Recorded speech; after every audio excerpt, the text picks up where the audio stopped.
All right, another video book review. This one is for an actual physical book I have, The Daughter's War.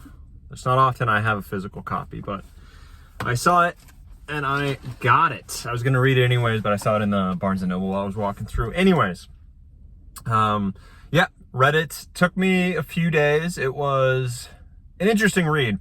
So the brothers Gwen, I forget which is which, right? But one of them was, I think both of them actually, this was like a book of the year kind of thing. This was like the best book in fantasy that they've read. This was like, this was, you know, the standard that things should be set by is kind of how they were phrasing it. And so I said, all right, I read The Black-Tongued Thief. I have a review of it as well. And I just thought it was, you know, solid fantasy, solid modern fantasy. It wasn't nihilistic. It was solid, right? Now, okay, cool. Then I tried the Goblins, or the Daughter's War. Title says Goblin Guts Glory. You think you're walking into, like the cover kind of gives me a Kings of the Wild kind of, you know, straightforward to the point kind of, you know, catchphrase there. And I was like, all right, let's get into the Daughter's War. And it wasn't what I expected. Not at all. It didn't really feel like a war novel in a lot of ways. It didn't feel that way. You had a few skirmishes and a big battle, and that was kind of it. A few skirmishes and a big battle. Yeah, and a rout. But that was it. The war didn't seem like a long, drawn-out affair. It didn't feel like a war novel. It felt like, you know, a month in a like a campaign, like just a little bit. So it was that. You had the main character, right? Galvicha. Call her Galvicha, that's your cute name, right? I forget what her actual name is, but she's a Dombraga. She's from that Black-Tongued Thief. She's a noble who's not writing. I always think they're writing, but they're not. They're running alongside it. She's a part of the first experimental group of dams, the lady warriors who are fighting with these big ravens who are scary, real freaking scary. And they are super dangerous too.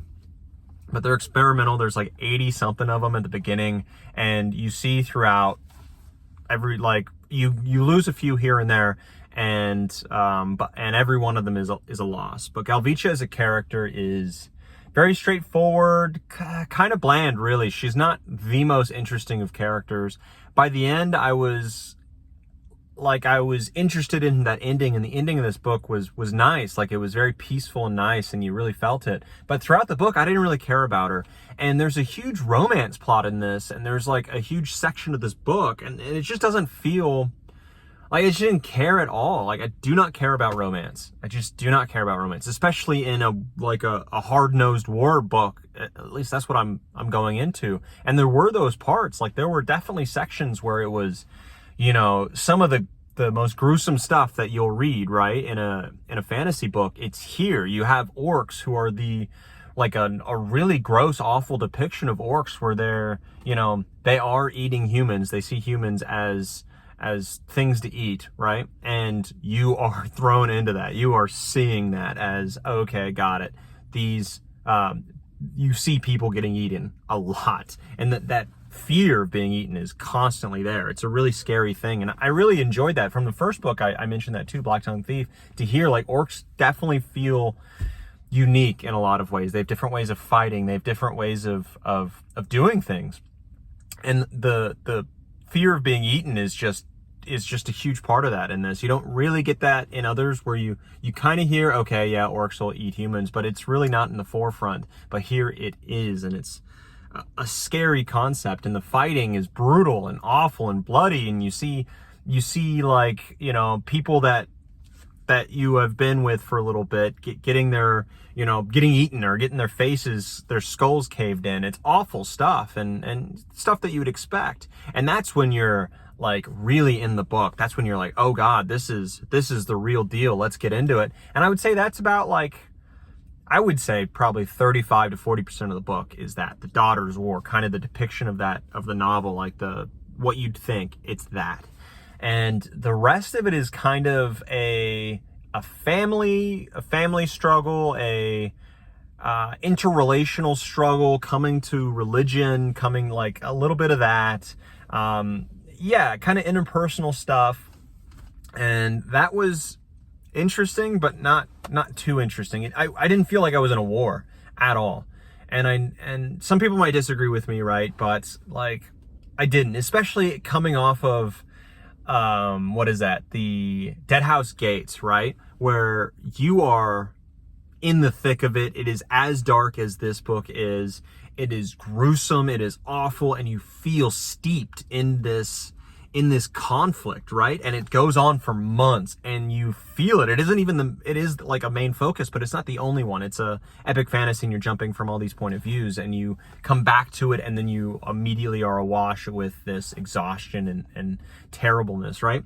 And this Daughters War book felt light, a lot lighter than that. Not like happy, but it felt less harrowing, less exhaustive. I was told, oh, this is a terrible experience, right? But we were skipping a lot of things, a lot of wartime experiences and fights that would make you feel like you would with the what is it, the Path of Chains, or the whatever, that part of that book, right? Where you're following the army as they're getting attacked and attacked and attacked, and it's a long struggle and you're feeling it. In this, you don't. You kind of substitute that for like little passages here and there from the brother Amiel, where he's with a wizard, or you're now talking to, you know, kids and getting kind of a civilian aspect of what's going on, and also a romance plot there as well. And like all of that is not, yeah, it just takes away, I feel, from this book. This would be a much stronger book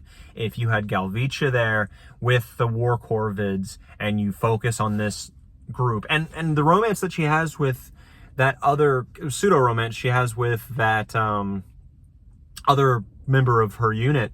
Like, that's fine, whatever. Like that could be the sole thing, right? And it doesn't have to be anything more than the relationships they had, but that's, you know, the bright spot. I'm not saying it needs to be all dark, but like that could have been it. But focus on the war, focus on that, because I felt like it wasn't a good enough war novel. I didn't feel it as what much. It didn't feel like a war.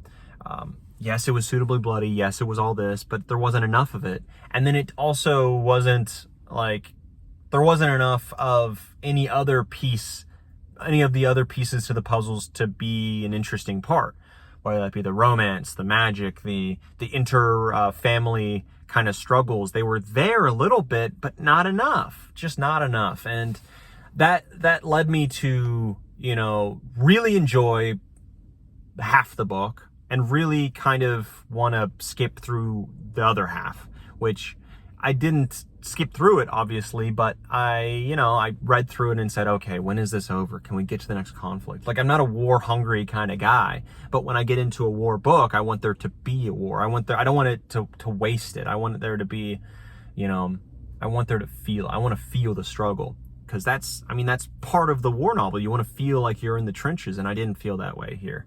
There just wasn't enough of it. If it was a longer book, maybe, but, you know, who knows? I would give this book, honestly, like, I give it an 8 out of 10. The writing was pretty good, straightforward. I liked how he switched styles depending on who the point of view is. Like, there really was a sense of difference there. That was nice.